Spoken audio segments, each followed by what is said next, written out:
So people ask me, what do you do if you are not on your phone? And I get it because for a while there, my phone was taking over my life. I think just like everybody else. There was such early days. It was cool. It was interesting. It was fun. It was exciting. Notifications, new apps were coming out. Those days are gone. I'm now just like saturated. I don't feel like I'm missing out on anything uh, that the phone can do. I'm backpedaling away from it, as fast as I can. And I'm reconnecting with what I used to like to do before the phone existed. Reading has always been a huge part of my life. I love to read. And so I can easily pass hours reading. And I think that didn't realize it till just a second. That's one of the things that I realized. I remember when I was trying to read a physical book and stopping like every couple of pages to check my phone. Oh, like how gross, how horrible. Because like as a kid, reading was my like favorite pastime. I would just disappear into books for hours and hours and hours. And as an adult, I still love it. And I'm happy to say that I have reclaimed the ability to read multiple books without even thinking of my phone. So, oof, I just got scared for myself for a minute there. Like I could have lost that forever. I could have lost the fun of reading. So reading is huge for me. I also enjoy doing puzzles and didn't know that until a couple of years ago when I realized that I hadn't done a puzzle since I was a kid. And they're just a great way to keep my hands busy while my mind is busy. Um, and I know people who approach puzzles in different ways. Some people sit down and they do the whole thing at once, like they just blitz through it. It is a My brain doesn't work that way. My brain is I might do 2 pieces today, I might do 500 pieces tomorrow. It just kind of flows. But I found my way back to that with using my phone less. I actually right behind the phone where I'm recording here, it's a puzzle on the table on the go. It was a Christmas present. This one's made of like little wood pieces. It's absolutely gorgeous. I will show you.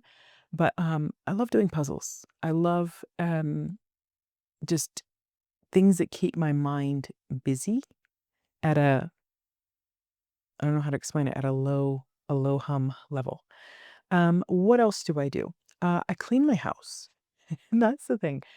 I started to realize how much of life was being neglected by always being on my phone and always looking for the easy way out in terms of something to distract me, something to entertain me, even something to educate me. Because I'm not gonna lie, I do spend a fair amount of my time online learning things, which is great, but learning can get to a point where it takes the place of the things you have to be doing, like the things in your life that need to get done.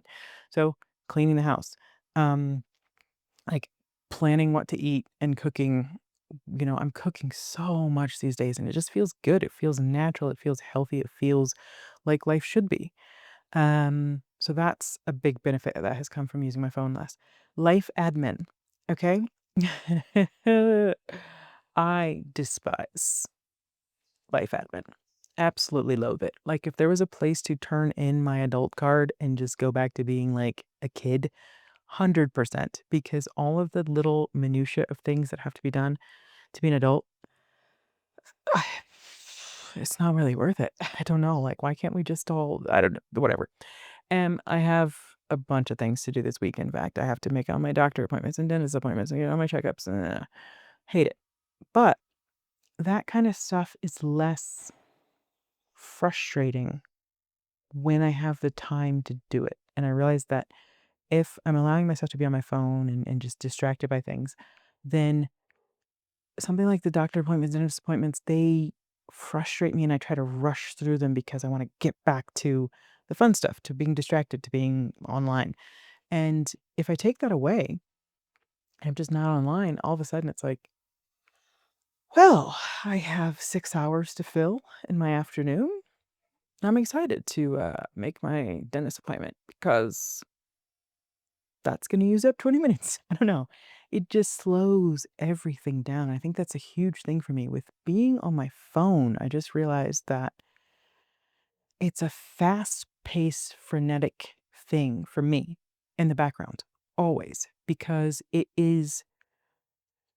I think it comes from the never-ending stream of content. There's always going to be more to look up, to see, to do, to learn, to distract. So it creates in my brain at least this just like, "Oh my god, oh my god, oh my god, oh my god, oh my god." It's just never ending. There's always something to see and do and and so when I just turn on my phone and put it away, it's like, "Okay,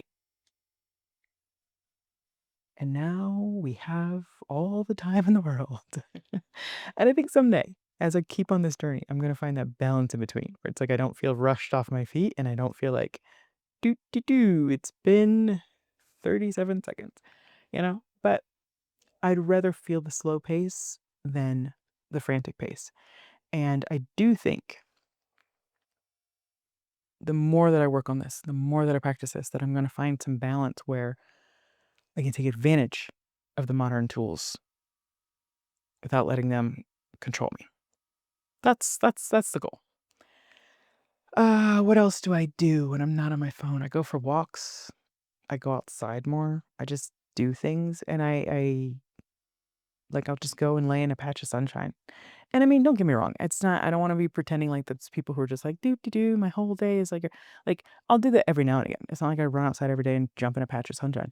I am saying that with time freed up, I might get to the end of my work day and go, okay, well, I don't have anyone to get back to, anything to check on my phone. So I'm going to go just chill for a little bit before the sun goes down. Yeah. What else do I do? I write a lot more. I have been journaling more over the last year. Um, Paper journal. I also use an app called Day One. But that is if I'm allowing myself to do computer stuff. And that's the thing too.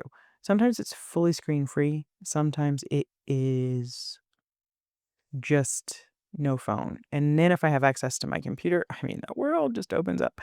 I have 37 projects in motion at any given time. So there's always plenty to do there.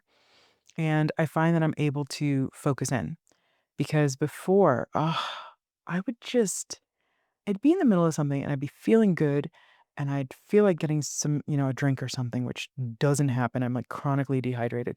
So I'll be like, okay, good on me. I'm going to go get some water and I'm going to go and I get myself a drink. And then I would look at my phone and somebody would message me and I'd laugh and message them back. And then, oh, somebody else's message, I'll message them back. And then something else. And then let me check my email real quick. And then 30 minutes have gone by and I've lost track of the project that I'm working on. And actually, I was really in a good state of flow and just wanted to get back to that, but now it's all ruined.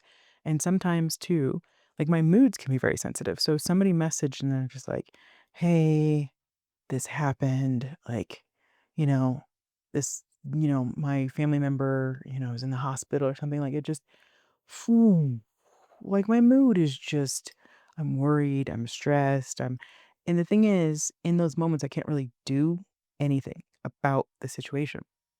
So why not? What I've started to do now is just collect, like, let messages come in and I just deal with them all at one time versus dealing with them every day constantly. And it may seem harsh, it may seem weird, but I could just keep going back to thinking like that's how we used to live. That's how we used to live. So it's not necessarily that unusual for people to have to wait several days to hear from you. But I got a whole other video because messaging is something that I'm working on this year a lot, like changing my relationship to messaging and to getting back to people. What else do I do though? What else do I do when I am not on my phone? Yeah, I know there's loads more stuff. I just can't think of it at this time. um, if I do, I'll put some down in the description or whatever. But I think that's the thing too that's important. It's one thing, it varies based on where I'm living in the world because different seasons, different places, different countries, different comfort levels with being out and about exploring. Like, there's just loads of different things that factor into what I do with my time. But also, the second thing is that it's important for you to discover it for yourself and for your situation.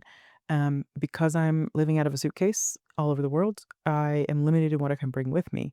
If I lived in a certain place, though, oh my gosh, like there's so much more I would do with crafting and artsy stuff. And I would take pottery classes and dance classes and all sorts of stuff. Like there's just loads of things that you can fill your time with. But I think maybe what might be the most useful thing is to, and I've done this over the years, is to go back and think about what you did when you were a kid and enjoyed doing, and also make a list of things that you would like to try. Because I tell you, as you reduce your phone time, you're gonna have so much time on your hands. It's gonna be unbelievable. Um, I remember years ago, um, going online. This was pre-AI because I'd probably just have AI do it for me now, but going through and asking it, like searching different websites to make A to Z list of hobbies and things that I wanted to try, and then circling the ones of like, oh yeah, I remember that. I remember I used to do that. I remember I used to do that.